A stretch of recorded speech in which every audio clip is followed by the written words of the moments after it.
It says we're live. All right. Well, there we go. Hello, everybody.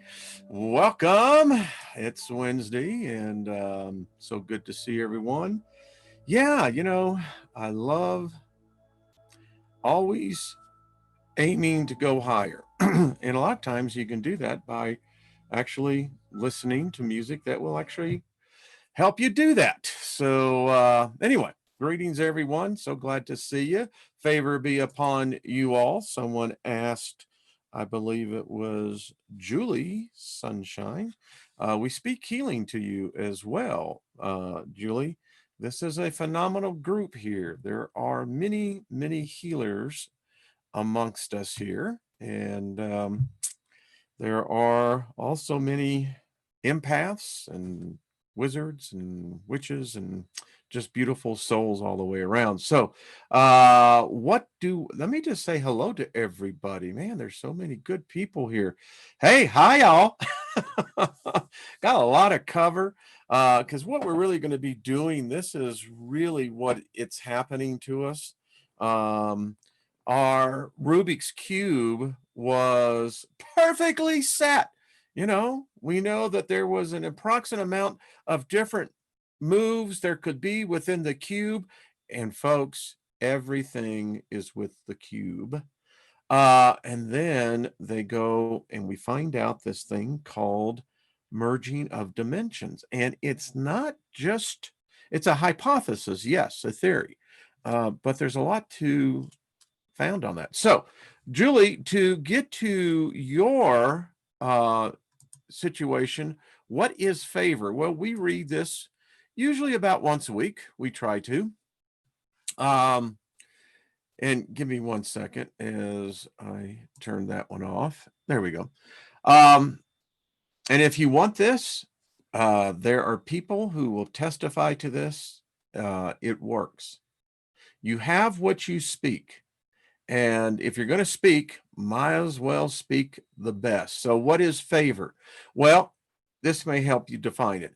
All these favors will come, and I'll use it in a parole setting, will come upon us and overtake us if we give heed or voice to them each day.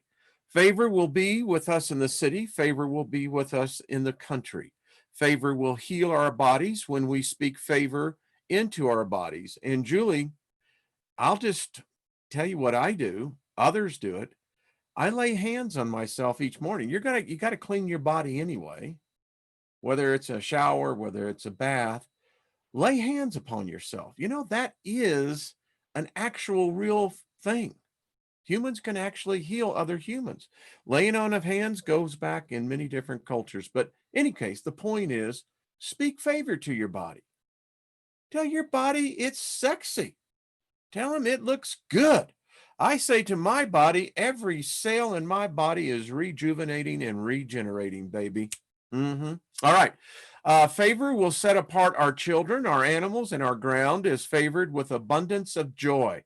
As we learn from Nikola Tesla, that he viewed life as an experience of pleasantness. I love that. Favor will be on our food, our water, our pantry, and our life force. Favor will walk with us when we come in and when we go out. Favor will cause our enemies to be at peace with us.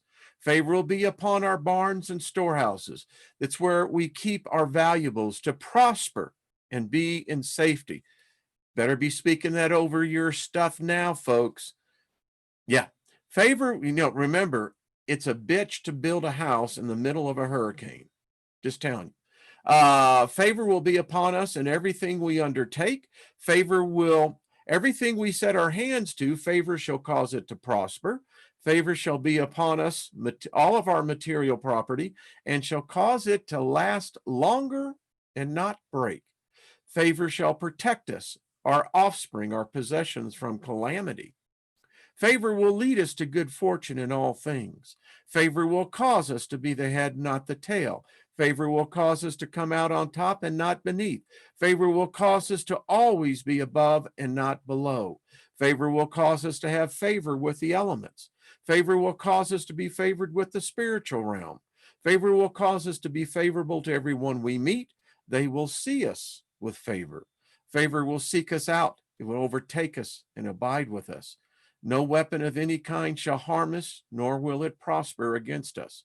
It will be created according to our words, and what is said has been done. Boom, baby. We drop the mic and we leave.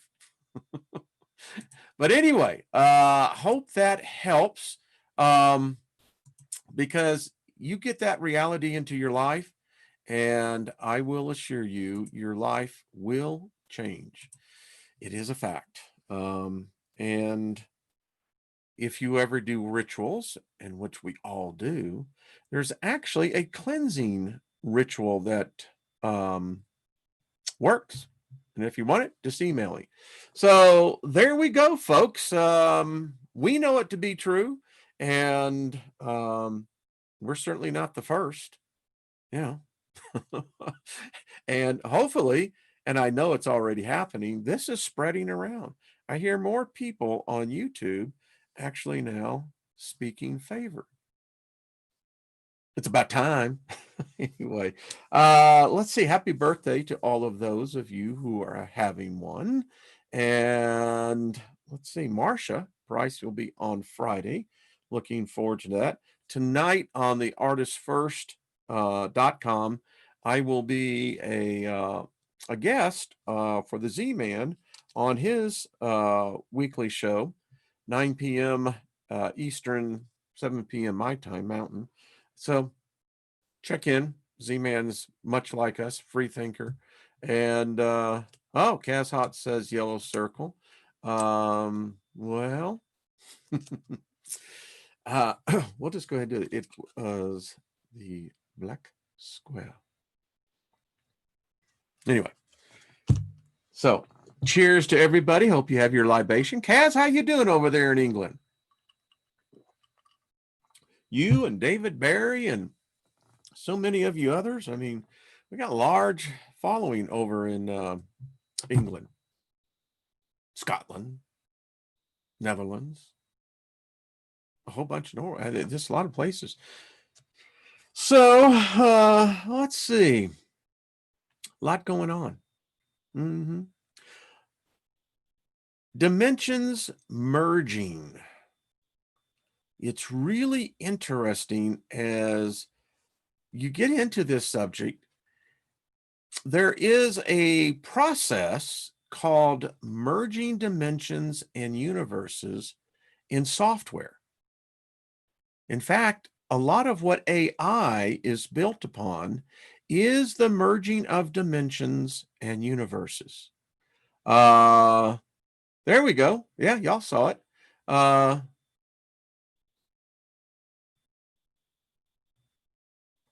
There we go.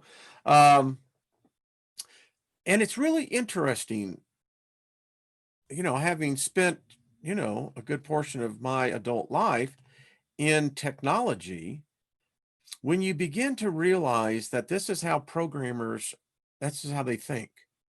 And, you know, one of the things that I found with my first internet company back in the mid 90s, engineers and software programmers, they're different people, really different people. They think differently. They see their reality is much more different than most. So when you see these terms, in fact, let me tell you what, I'll pull up the document. Give me 1 second here. Go ahead and talk amongst yourselves and, you know, just have a good time there. Don't mind me, because, you know, it's one of those things when you try to find a file and you go, what? All right, here we go.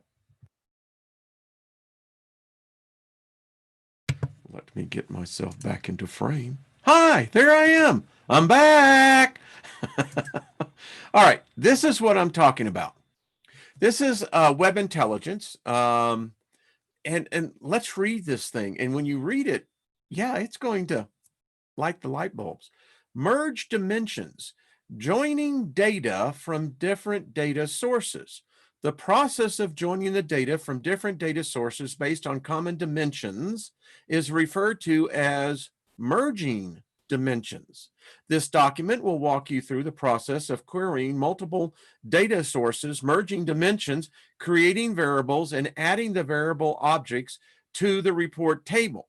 Now, it's real interesting because note, for this example, it is assumed that you already have two data providers from queries from different universes. In this example, one query is named students and the other is named department. You see, folks, this is what I mean, and Trina and I got into it yesterday. This is becoming multifractional thinking, seeing dimensions that are within dimensions that are dimensions. And when you begin to realize that this is already an applied science, computer science, already being, you and I are, you can say either victim or beneficiary of this kind of technology. And look at this, merge dimension and objects.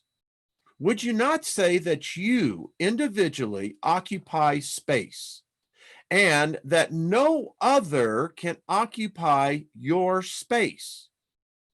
As you move your space, you are moving, or as they would say in flow, through other spaces, other dimensions.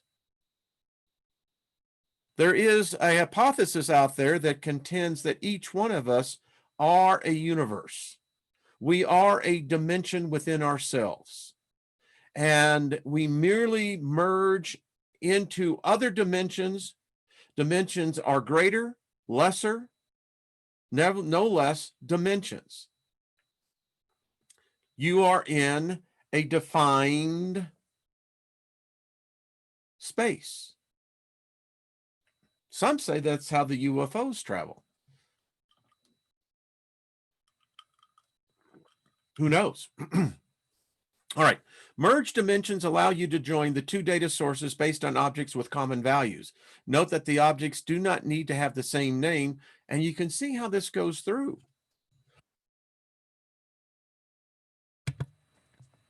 And if you just go through this, and I know many have gone like, well, why is he showing us this? Because it's important. It is.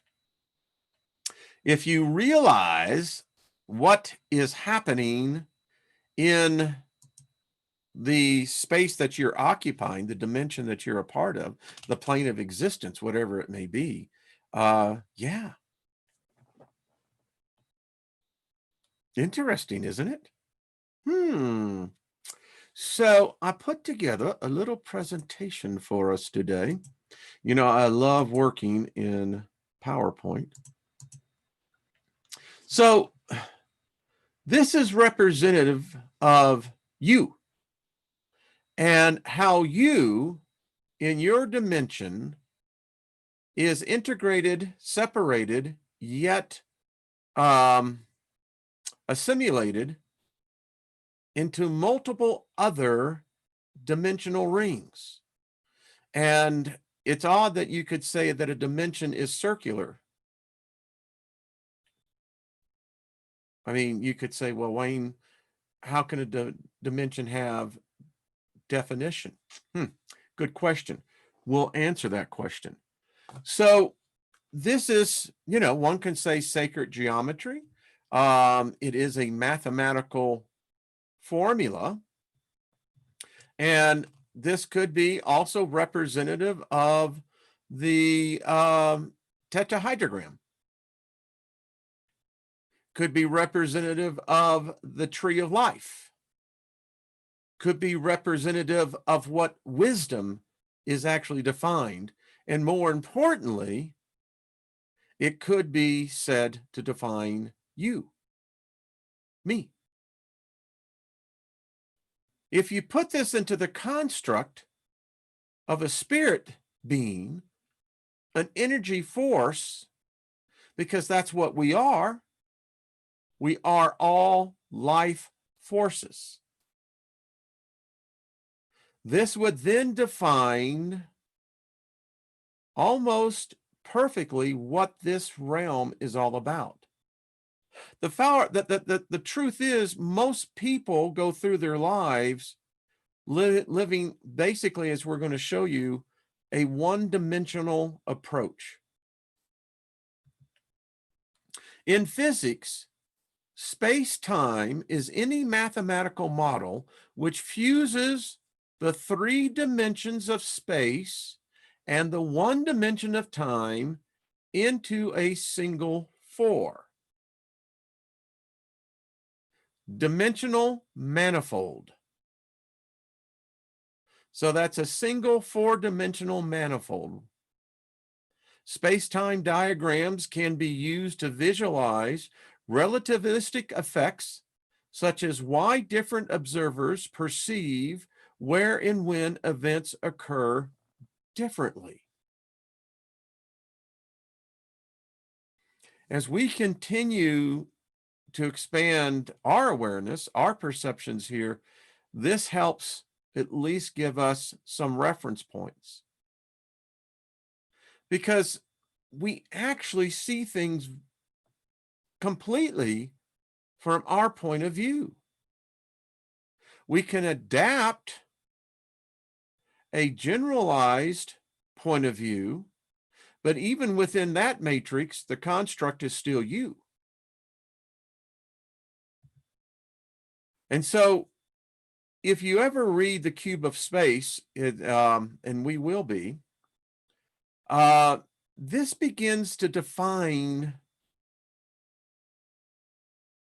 dimensions, reality, consciousness, defines existence. And as you look at the cube of space, you begin to see some interesting things.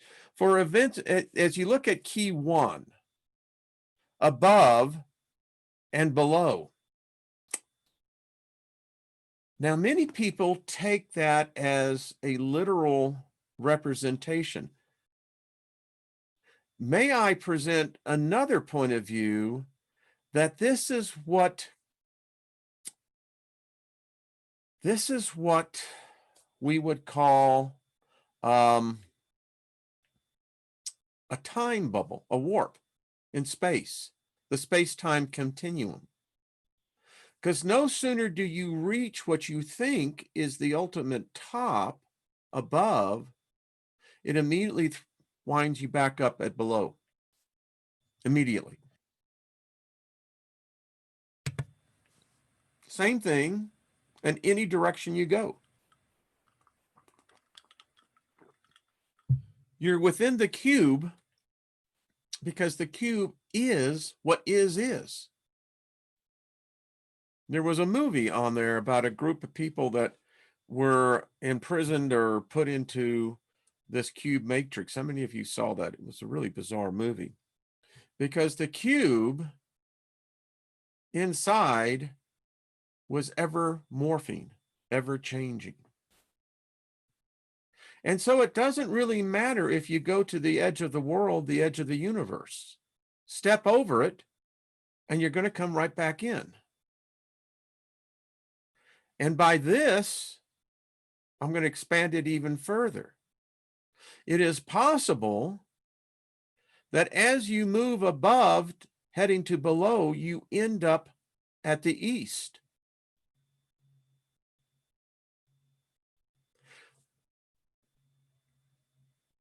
Dimensions would be multidimensional in this aspect of the cube. This is your consciousness. Every thought will exist within the cube. It may end up in a region, space, the nothingness, hard to say, but this is what it appears to be. Scientists have detected ripples in space and time from a potentially new class of collision in the universe. Their observations cracked a 100-year-old mystery posed by Einstein. And this is, folks, what is gravity? Some say it's a force by which we stay here on this planet, but it's deeper than that. So if we're starting to observe, and you know, here is the thing. We really think that we know everything about space, everything about physics. That's the problem with our current state of physics today. It's stale. It's wrong. Because once you say that space is fully defined by our math, what else is there? You get just the scum off the bottom of the pond. You know, that's all you're going to be doing. No, it's much different than that. So when you look at how we define 3 dimensions, actually we live in 4, you would have basically the sun or the circle, which would be representative as no dimension at all. Now, that's odd to think that there would be such a place that could exist in a dimensional construct that it would really be no dimension at all. That may be one of the basic forms of consciousness. I'm not sure. I could see where if you regressed backwards, that would be a hell of a trap to get out of. Then you have the 1 dimension where time rules everything. Everything is measured, ruled, coordinated, subjugated to time. I'd like to go back to the place where time was irrelevant. Then we have the 2 dimension that leads us into the 3 dimensions, which now we have time, which now, you know, Einstein's E equals mc squared. Then we get to the 3rd dimension. Truth is, we see in 2 dimensions. It's our brain, this magnificent organ, that constructs it for a 3D world. And time of itself is basically, this is what we would call a landline because it's only one direction. We have theories, we have hypotheses, we have stories, we have imaginative thoughts that time can be reversed. It's a great hypothesis, but there's no actual proof of us actually doing that. You know, and what I mean by that, you know, obviously it brings up a lot of problems that you don't discuss. I mean, people will say, well, of course you can go back in time. And let's stop and think about this. You have the Hollywood version, but let's talk about the practical application of doing such. So if time is nonlinear, meaning that it can become, as we see here, it's not only stackable, it's not only measurable, but it's reversible. But you have to stop and think about this. Your body, your brain, all of us, it is set to a specific frequency, vibration, to a specific time. Now, if you reverse time, it's going to have a potential cascading effect on your body. Unless you can get yourself into a warp bubble where it's basically immune to those forces. Time is a force. That's the problem I see about time travel. It's never discussed. It's just naturally assumed that your body would automatically, the molecules would be just fine. No, I don't think that's the case at all. I think it would cause tremendous trauma. You look at this from the atom perspective. You're dealing with what? Potential anti-annihilation of you and probably everything around in your dimension. Now, I believe that time can be stepped outside of and observed, and maybe that could be a form of time travel, but I don't think reversing time within itself, within a matrix or within a machine, I think it would again have potential catastrophic effects upon the psyche and the body itself. And PBS had a special that it was really fascinating. Does gravity require extra dimensions? It would seem that spirits are immune to gravity.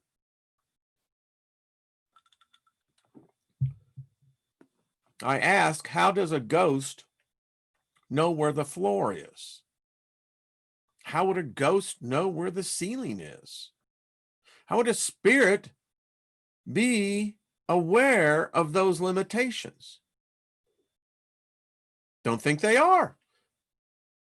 They have the same science that ETs have, apparently, of being able to absolutely displace matter, which gives the effect that you're walking through walls, rock, water, whatever. Now, we're still talking about magic, wizardry here. This is all part of class, folks. You've got to start thinking about these things. So, is gravity within itself a subset or a preset dimension that has the remarkable ability to affect a particular large-scale plane in a certain dimension? Now, space in itself has no gravity, but yet gravity exists within space and becomes a dynamo force that seems to overcome space itself. But yet, does space require gravity, or does gravity require space? It brings up a question that if you're looking at the ethereal, the spirit realm, is the spirit realm impacted by the dimension of gravity? I mean, how the hell does things go over there? Are they just what, in stasis? Because if you can defy the laws of gravity in spirit form here, not in physical matter form, but in spiritual form, it would be a different set of laws ruling that dimension, that realm. Would it not? Now, we, as arrogant creatures as we are, we naturally assume, well, of course we know it's Wayne. What are you talking about? Well, of course things are. You don't know that. I don't know that. When I go out on the astral plane, I don't even have a body. I can manifest one. If I think of my arm will appear. But if I'm not thinking about it, I don't have a body. And I seem to be able to move in any direction I want by thought alone. Don't know. So this gets real complicated because within space, there are many other dimensions. Light. Would you not agree that light is a dimension? I mean, isn't that the big eschatological debate, all the theologies, light, God is light. Bullshit. That's completely bullshit. Oh, you want me to back it up? Well, read the damn book. In the beginning was darkness. Darkness was all around. Darkness is the natural state of things. There was no light being, no such of that nonsense. Now, apparently this consciousness, this intelligence said, let there be light, but that is ambiguous in nature. What is defined as light? If you die and you have a spirit being, so you go into the spirit realm, where's the light coming from? Is it going to require a sun? Are you going to need somehow this fusion of atoms and what have you in order to produce the photons? So in this dimension, light plays everything. And within light, space exists. But remember, the natural state of things is darkness. I have proven that to many people in the ministry. By the way, I just thought it was really interesting. You see, folks, I really was, I'm not going to do that, but yeah, really was Reverend Steiger. Imagine that. But anyway, light. And here's the real deep part of this. Would light exist if there was not an observer to observe the photons? Furthermore, would a dimension exist if there is no observer? And within space, you have a space-like future, you have a space-like past.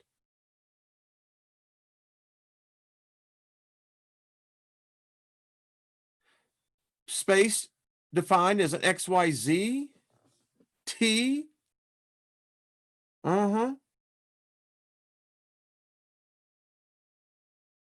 This is us. We don't see it, but this is us. You could put yourself anywhere on this plane, this diagram.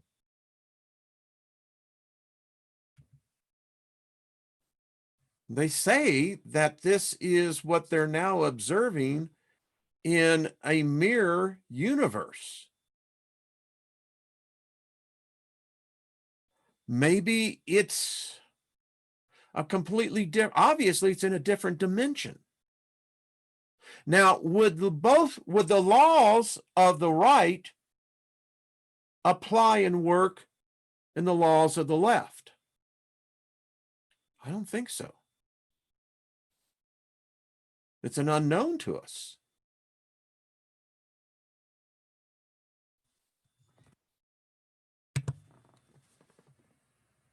I mean, I ask myself, are we witnessing here the annihilation theory?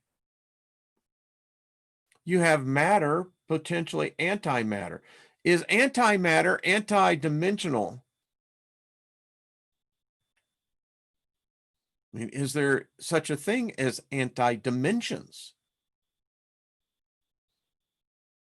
Would seem possibly yes. Now, what I can't begin to fathom in here is you got a singularity point here at some point. You have the two different universes, two different dimensions, coexisting apparently in a defined space. Once again, the cube concept. And at some point, you have that moment of singularity where each other supposedly come together. I don't know. I don't know if there's an energy barrier in there or not. Now, theologians, metaphysicists, metaphysical, they apply these very same principles to us. This one here shows the physical to be the lower dimension with the spiritual of being a higher dimension. Now, it's ambiguous in it's the fact that, well, are we to assume in this case that there are 4 potential dimensions within the construct of what we would call the dimension of existence? This is all man thought. And so I'm suspicious right here alone saying, well, this is pretty, but I don't think it represents anything of what reality is. And then you have that hypothesis that says, well, we exist within 7 dimensions, and that man being the lower of the 3 dimensions. Now, that is wide open to discuss, well, how can man be on the de minimis side of the equation down to a 1? What does that mean? What, are you just a blabbering idiot? Are you what?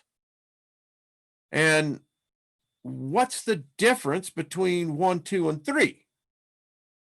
I get into the 4th dimension in here, and I have spirit. Then we have the 5th dimension of demons, 6th dimension of angels, and 7th of heaven. This is all hyperbole as far as I'm concerned. Because the fact of the reality is that by all evidence, we're a 3-dimensional perception of consciousness in this construct. XYZ axis. Back in the day when I sold high-end computer animation that went for $5,000 a minute, everything and the number crunching, back in the days, folks, we had the equivalent of what was a Cray computer. And number crunching was the big cost. But the fact is, it was all based on an XYZ axis, everything. All animation is built in that way. Our hands, look at that. Yeah. And then we get into this perception of God. And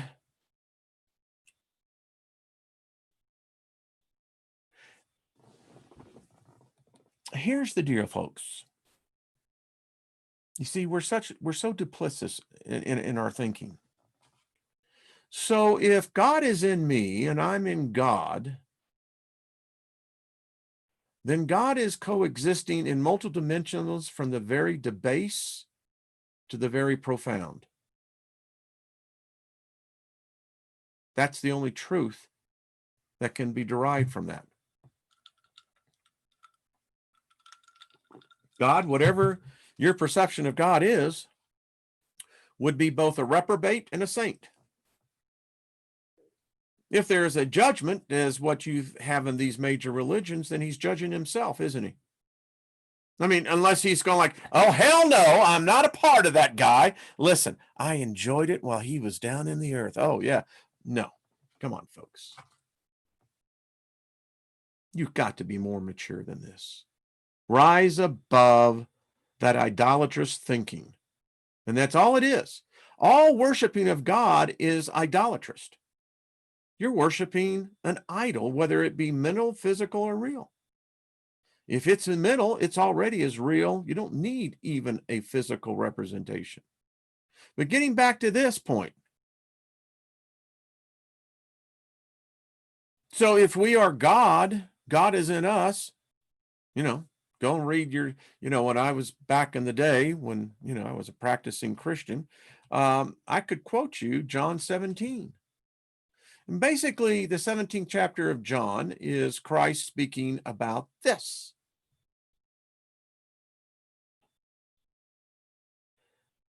So it becomes a dilemma. So we're both the whore and the Virgin, which basically would boil it down that God is, in concept, multidimensional, no matter how you frame it, how you see it. And then if you look at us in these physical bodies,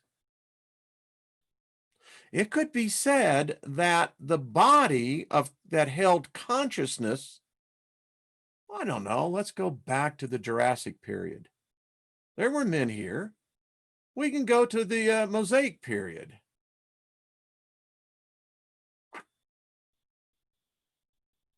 The earth was different then. People ask me, Wayne, do you believe in creation? No. No way that we were created. No freaking way. The Human Genome Project disproved the creation theory, blew it out of the water. It doesn't exist. Now, I do believe that we were genetically manufactured from the same living substance that is in all living matter, whether it be reptilian, simian, whatever. That's multi-dimensional. So what you'll find in higher dimensions is nothing but this. This is it. It's all it ever has been. Now, are you saying that a spirit has a brain? What's causing cognitive thought process? What is causing the synaptic thoughts to connect? You want to talk about ethereal? Fine. Explain to me. Now, don't give me this crap of saying, well, Wayne, that's spiritual. No. You're violating laws here. If there's a higher dimension, this created it. If there's a lower dimension, this created it. And that's the facts. All others are merely theories. Theology is nothing more than theories. No absolutes. So,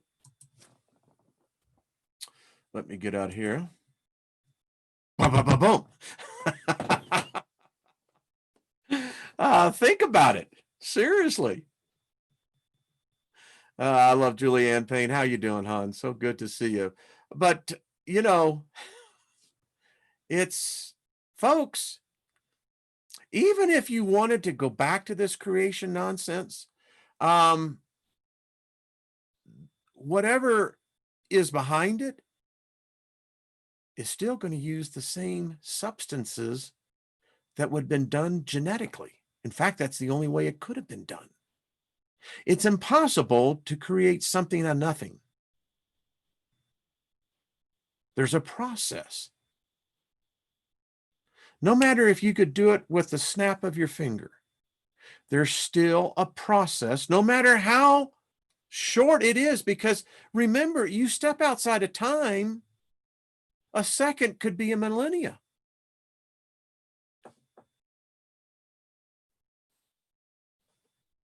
Now, if you want to assign a personification to it, well, that's your trip, baby. Have at it. It's all right. And speaking of trips, again, I am reading more and more in Oregon. On the ballot in November will be an initiative to legalize psychedelic mushrooms. Why? Well, because medical science is finally catching on to what the military has known for nearly 100 years. There's something about the ability of our brains. When you get into altered states of consciousness, you are actually in altered states of dimensions.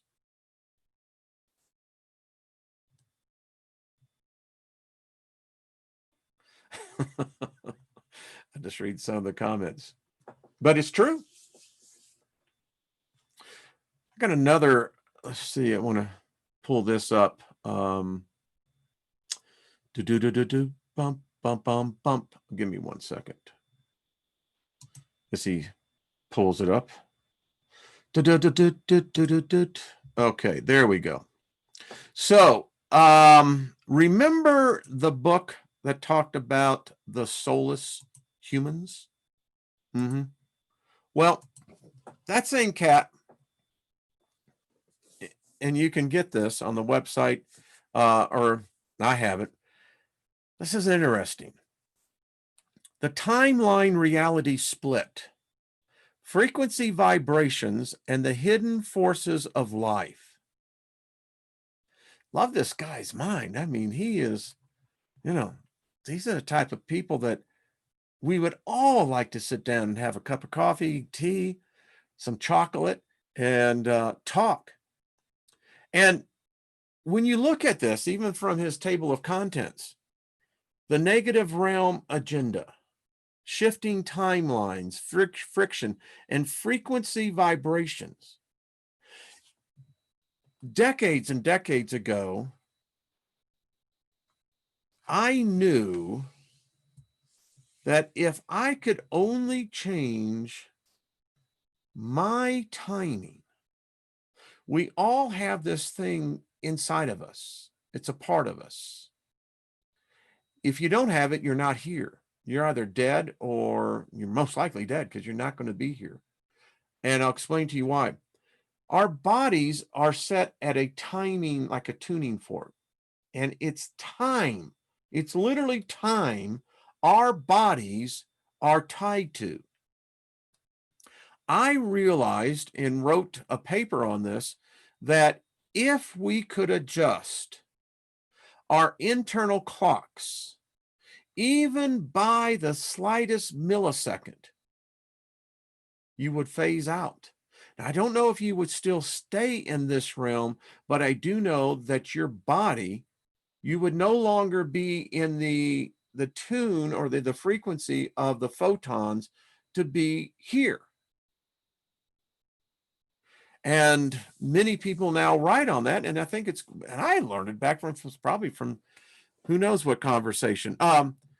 Reality, creation, and divine will, what embodiment truly means, individuality, sovereignty, and being, hidden forces and hyperdimensional interfaces, information overload, getting stuck in the rabbit hole, the trap of fighting evil, the future is not set in stone.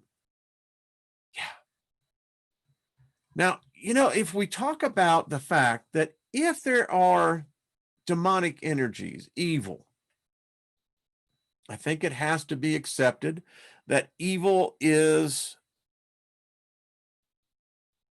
I don't know if it's a force, obviously it is of some kind, or if it's just inherent in life itself, in consciousness.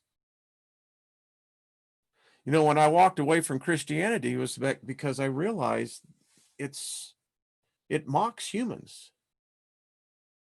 It mocks this very deity. And for 2,000 years, people have been making excuses for it. And all it is a slavery, just to make you be subjugated to something that is not of you. But the point is, how can you have something that is supposed to be perfect, without sin, without fault, yet it creates evil? Man, that's Charles Manson kind of thinking, you know what? I don't want any part of that. And in all the religions I've seen of the world, they all have the same thing. That tells me something's wrong. And it says, as many of us can see, get this, folks. Now, this was written, 4 years ago. As many of us can see and feel in these times of increasing turbulence. Hell, we didn't 2016, that's like going back to kindergarten. I love it. I mean, come on. All we had was Trump and Hillary. Oh, it was easy. The world we collectively inhabit is becoming a melting pot of craziness that has bubbled over the top. I mean, I'm going to get in touch with this guy because I want him to come on here, because today I mean, if this was over the top in 16, he says in July of this year, 2016 alone, we have seen expressions of this boiling point manifest in various horrible ways. More police brutality. This is like reading the freaking future page back 4 years ago. The spectra of engineered race war. Holy crap, folks. Are y'all grabbing this? And reactionary cop shootings and the terrorist attacks.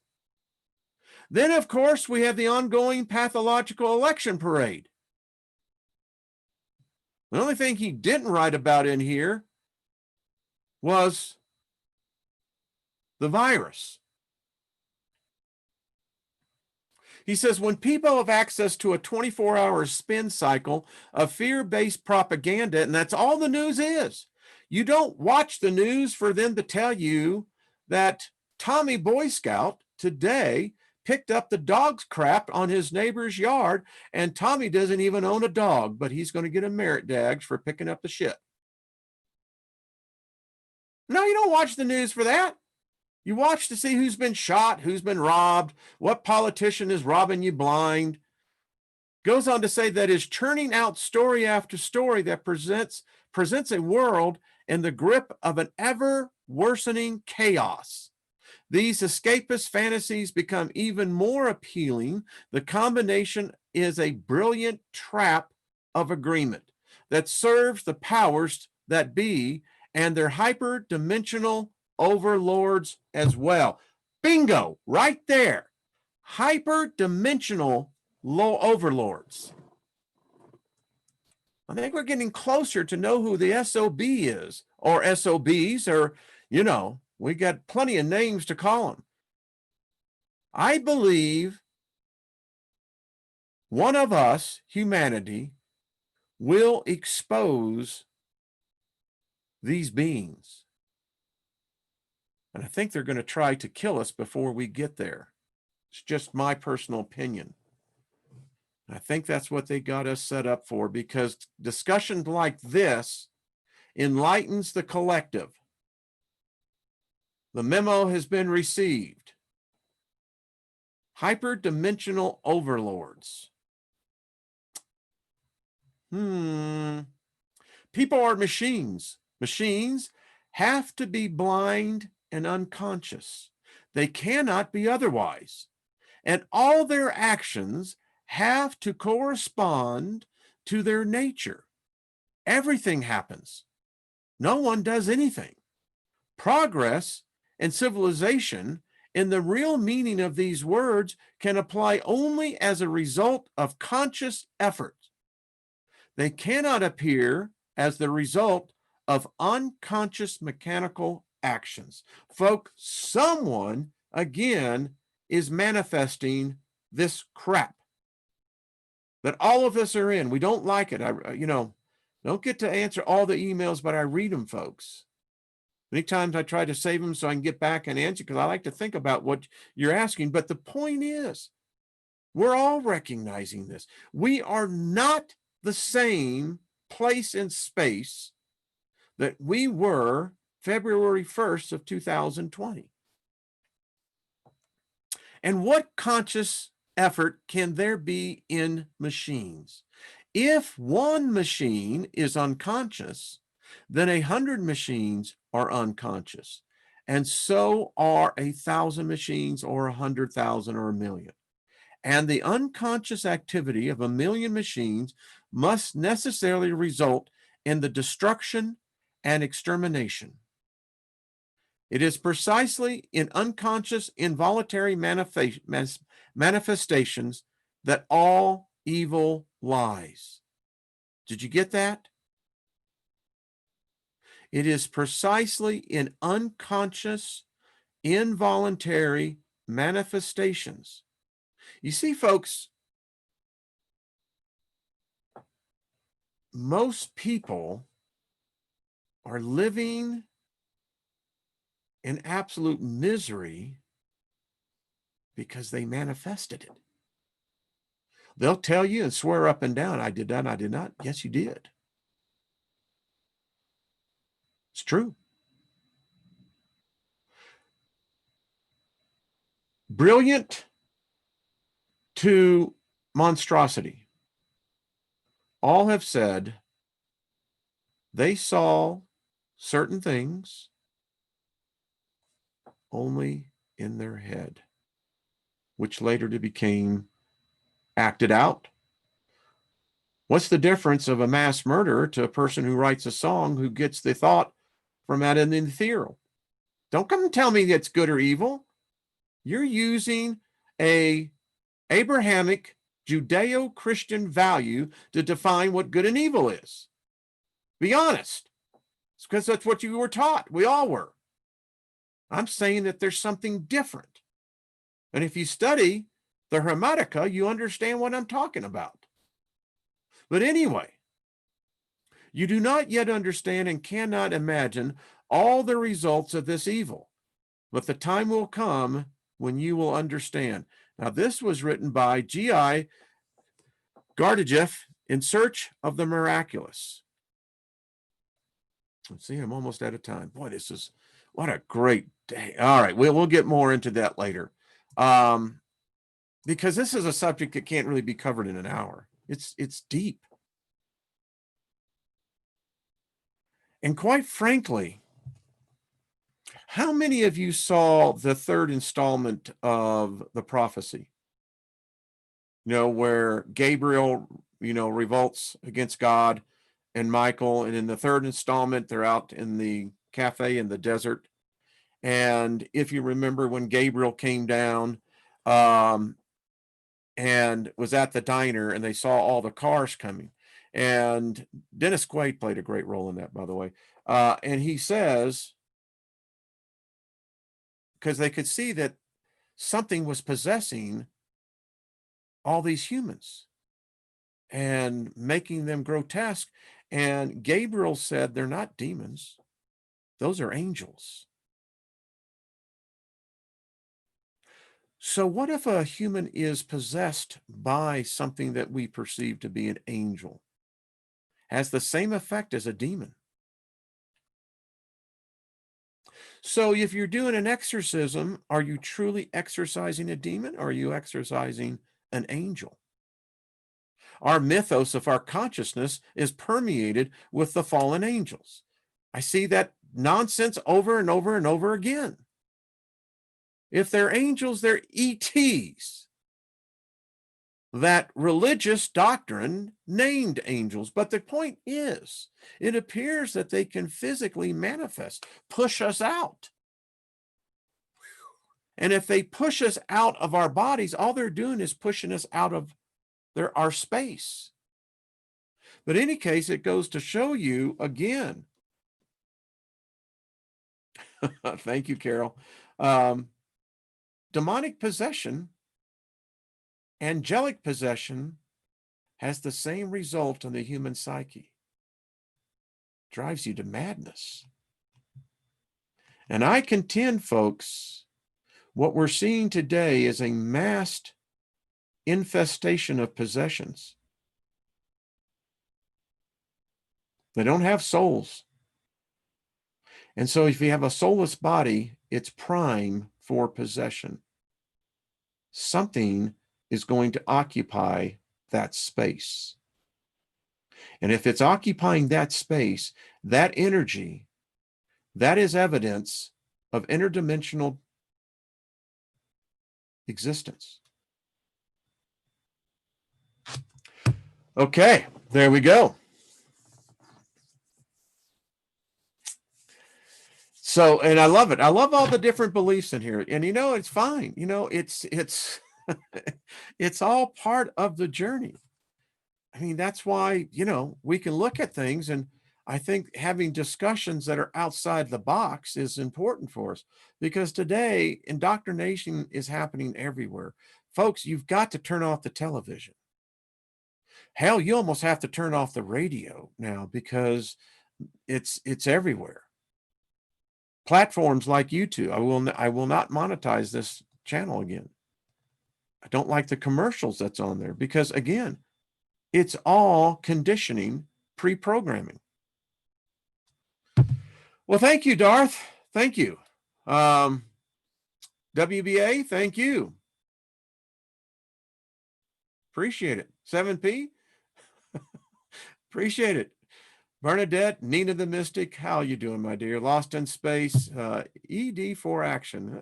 Good to see you as well. Barry, Andrew, good to see you, my friend. Lots to think about. That's what we're here for. You know, otherwise, what's the fun in that? Hey, Cass, good to see you, my love. David Castle, I saw a picture of you, by the way. I tell you what, folks. Hey, Dragon Soul Fox. I hope you're sending your pictures there. I know, David, I don't know, Barry, if you probably already got the video, but hey, get your face on there. Send the picture over there on, help me out on the chat platform. Thank you, Michael. Appreciate it. Appreciate that a lot. Someone help me on that. What is that? Because it's completely escaping me right now. Anyway, what is the name of, what is the chat? Well, you know how it is sometimes.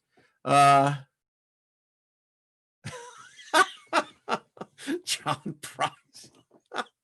Discord, thank you. Hey,